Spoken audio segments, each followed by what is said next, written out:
Buying any crash damaged car is a huge risk. I should know. But buying a flood damaged car hugely increases that risk. Especially in something like a Rolls Royce. Royce Calunin. Rolls Royce's first all-wheel drive SUV, but this one's a little bit different to the standard one. You can see that this Rolls Royce has got an urban kit fitted to it, which makes a huge difference. And not only that, on the listing, I can see that this car's only done 139 miles. It's basically brand new. So what's wrong with it? Well, apparently, it also runs and drives. What's the catch? It's a Category N car, non-structural, but it's been wet. We're doing this again. Do you approve of this? You can see that the Calunin is flood damaged, but the fact that it's saying it runs and drives makes me think that the engine wasn't running when it went into the water, or it never went deep enough for it to suck the water into the engine. So this could be a bargain. Nice car. It is nice. Does it smell? No, Not really. It's very dirty. Yeah, I bet they've been in and out. 2 keys, logbook. That looks a bit wet. Yeah, it's an umbrella, it's meant to get wet. I think the water went quite high. What do you think that? Have you seen in there? Oh yeah. Look at it. Oh, it's a bit. Let's have a look on the end. It went quite high. I've seen Cullinans go deep underwater. It's an off-roader. Yeah, but not become a submarine. Supposedly, the Calunin can go into water as deep as 540 millimeters. Not deep at all for an off-road car. Our first step was to open the bonnet and see if there was any sign of water there, but it pretty much looked all brand new. Even the oil cap looked completely normal. No signs of even condensation. So I've been looking at this car for a few weeks now as well, and I noticed it did sound Copilot run and drive, which is what really enticed me to go for it. And because it's got the urban kit on, I actually contacted Lenny at Urban Automotive to see if he knew the car, and he messaged me back and he said that it's one of his high-end clients which bought the car brand new, had the kit fitted to it, and the garage at his house flooded. He said up to the headlights, which is high, very high. Yeah, as we remember from the rave, all the electrics are in the boot. We've got a jumper pack on it now. Now when we say electrics, we mean there's a lot of modules in there. So we've got the battery cables. This all looks corroded down here. This and all of this. I think it's to do with the radio. Should we check all the electrics work first before we start it? So what would that be in the car?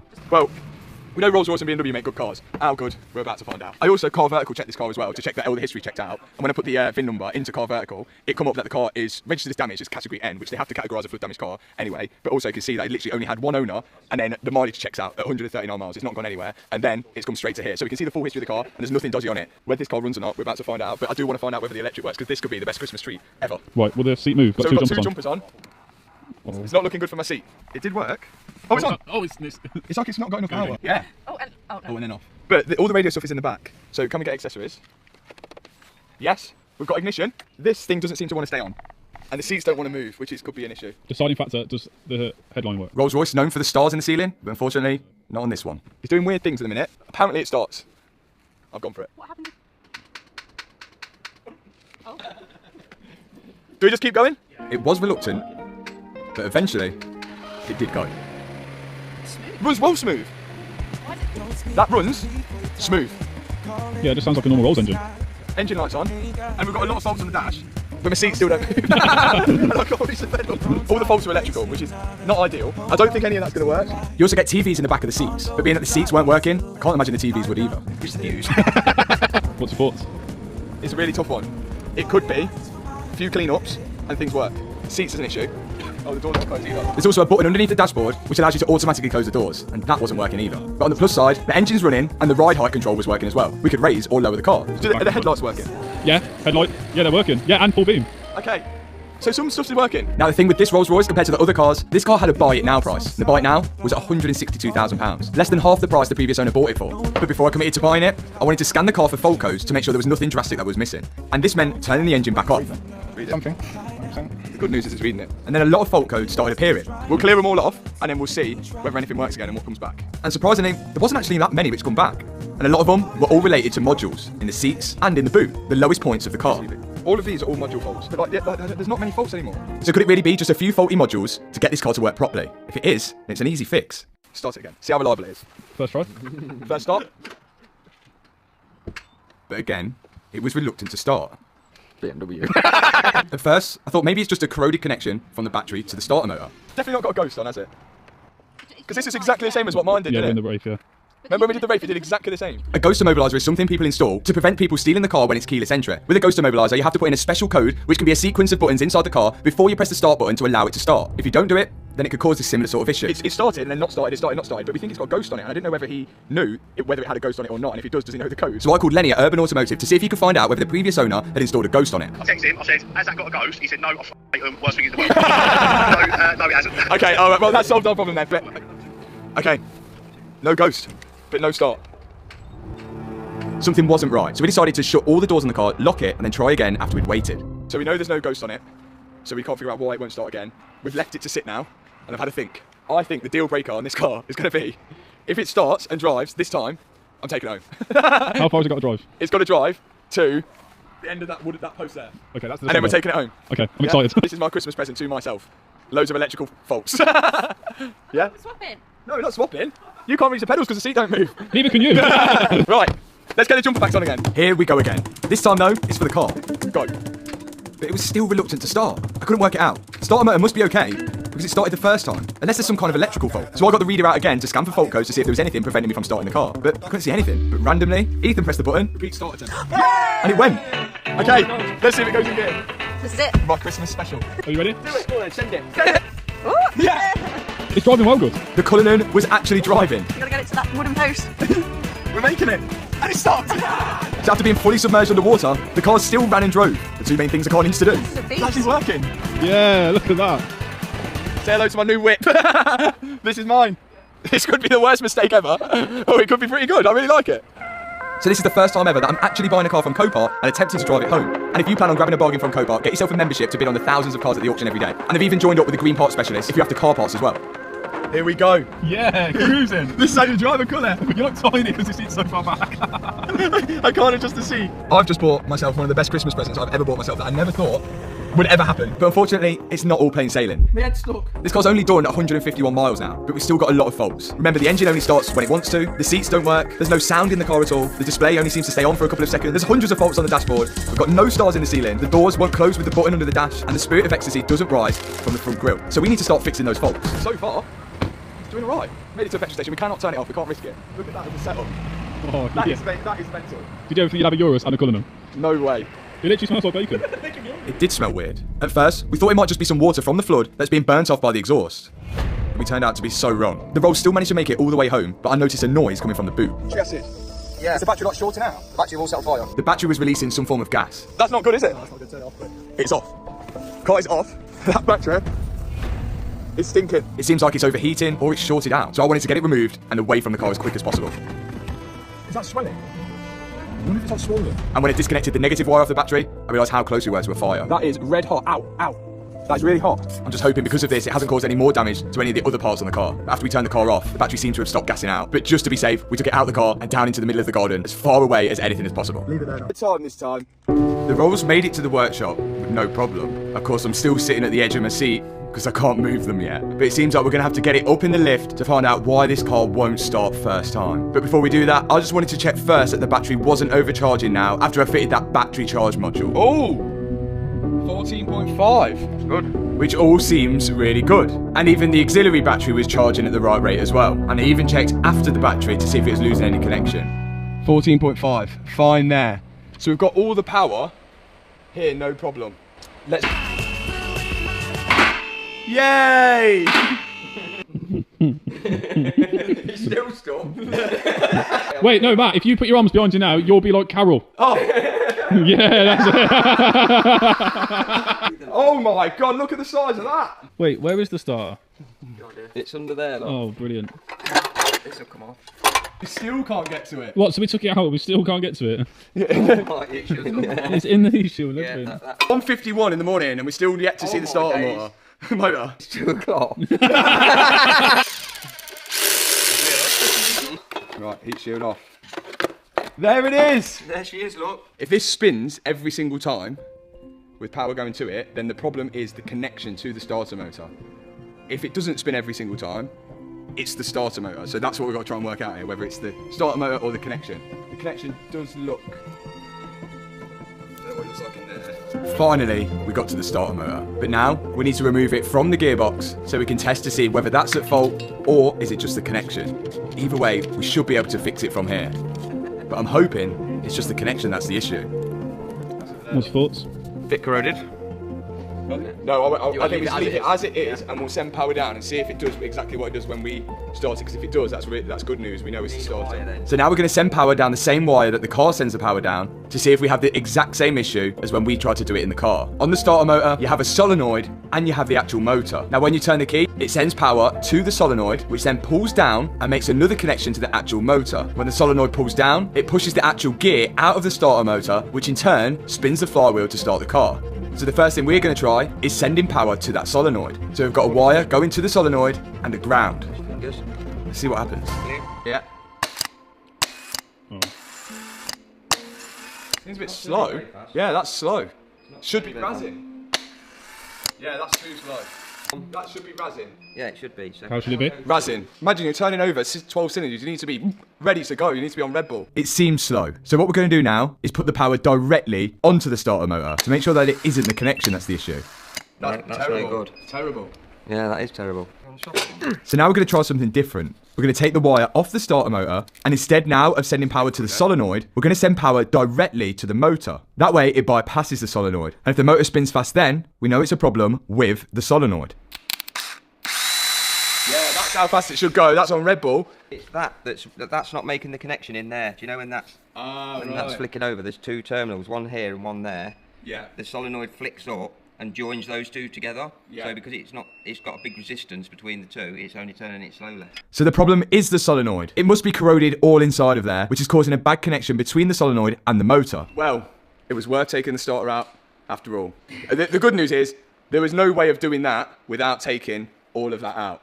The bad news is we had to do it. The good news is starter motor, £900 plus VAT, which is, I mean, it's a £400,000 car and we're still less than a couple of grand in already. So I think we're doing really well. But labour, different story in a minute. So it was the starter motor after all. And it actually ended up being £714 plus tax. But whilst we had the engine out, we thought it was a good time to check the alternator as well. The thing which charges the batteries. And on the Calunin, it had one at the top and one at the bottom. The one at the top looked fine, and I don't think the water got that deep, but the one at the bottom looked like it was fully submerged. So my dad's now taken off the alternator, which is at the bottom, and going to inspect it. And when he did take it off, you can see that the cable going to it was pretty corroded, which could cause some future charging issues. And worse than that...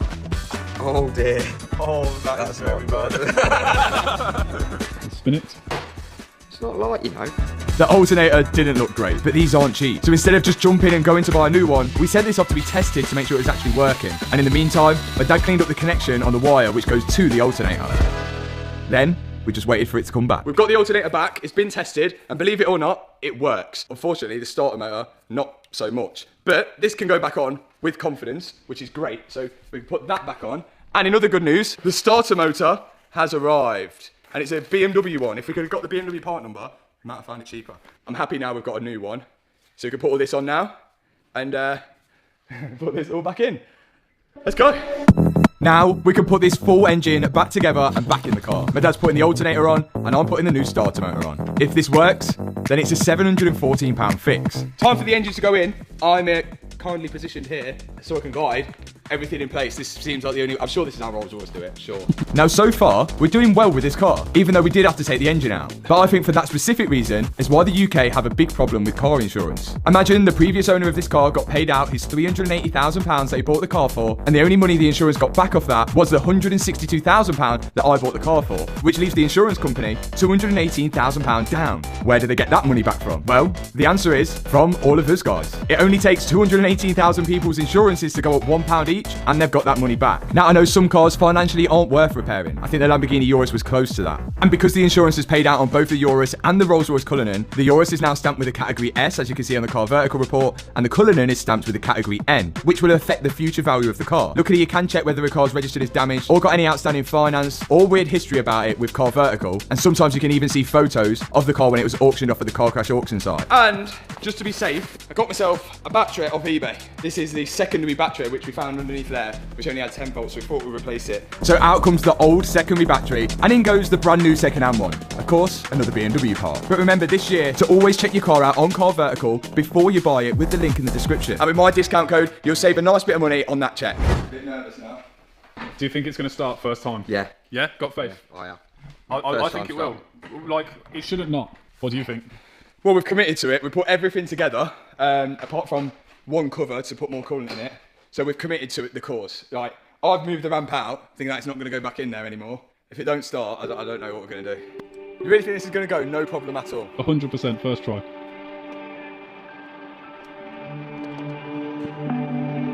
Okay, ignition on. No, ignition's on. Ready? Yeah. Come on. Yes, it worked! It worked. It started first time. Starts first time, it revs, I've got power steering, I've got a horn. That's good. What a relief. And if that isn't worth hitting the subscribe button, then I don't know what is. But we're not finished yet. We've now got more electrical problems to try and find. The head unit, going to sleep every 5 seconds and turn it off. Carol hasn't come out of the bonnet yet. The seats still don't move and we have no sound in here. But the good news is it starts every time. Just to check. Yes. We're nearly there. We're nearly there. We've nearly got an absolute bargain here. Next step, the seats. Now the seats don't move at all. None of them do. Ooh. The fault that we're getting is due to the seat modules. They're so dirty as well, they need cleaning up. But the seat modules are really low down, so it would make sense that if water did get in and it was around this sort of area, that is what's going to be hit. Now the problem we have here is that the bolts for the seats are, well, underneath these things here, here and here. But to get to the back ones, I can't because the seat is over them. So we're going to have to either send power to the seat to move it forward or see if we can get that module out without taking the seat out. This is moving. Backrest moves, but it doesn't go forward or back. The backrest moves, the headrest moves, but it doesn't go forward or back. I can hear it clicking underneath. Oh my God, we're so close. Why won't it go forward or back? Oh, even this is working. Could it be the motor which moves it forward or back? Do the heated seats work? Oh, the heated seats are working. That didn't work, but everything is working, but forward and back.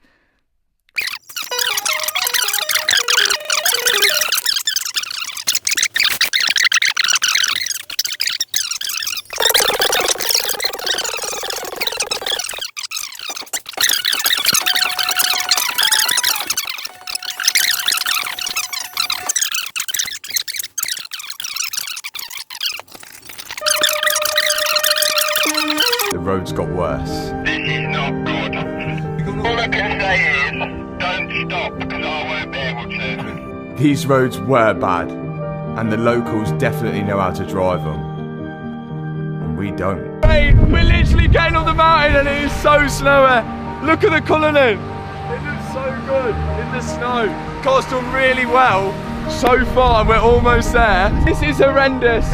This is bad. We've still got a few miles to go.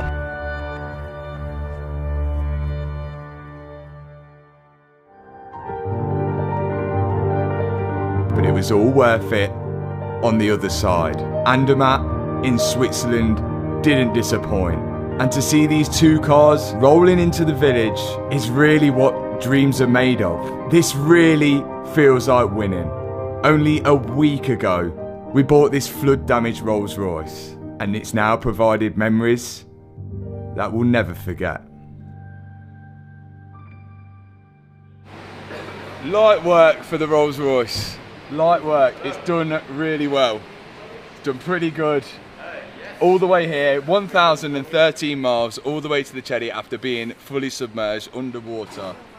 Now, we can all go skiing, but before that, we need to see how much this thing costs, because this was a really good deal. Ooh. We're here. I told you, you should have trusted me. So the Calunin cost me £162,000. I then had all of these modules, including the batteries in the boot, to replace, which cost me £3,560 and 33 pence. Then there was the starter motor, which was £714. Oh my! Where's that going? We then had the floor mats, £1,500. And the two 7 Series seats, £375 each. That is light work, Danny. There was then the additional battery, which was £70, and the seat modules, which totaled up to £222. Oh my God, we're zipping. Which brings the total cost of the parts to £6,816 and 33 pence. which means I've pretty much got a brand new Rolls-Royce Calunin, which was bought for £380,000 for just short of £169,000. I think it was 100% worth it. Was it worth writing it off for that? I don't know, I'll let you guys decide. But what a trip, what a car, and I'll see you guys in the next video. Hit the subscribe button, hit that thumbs up button. Peace out. How's your grip in the Urus? Will you shut up?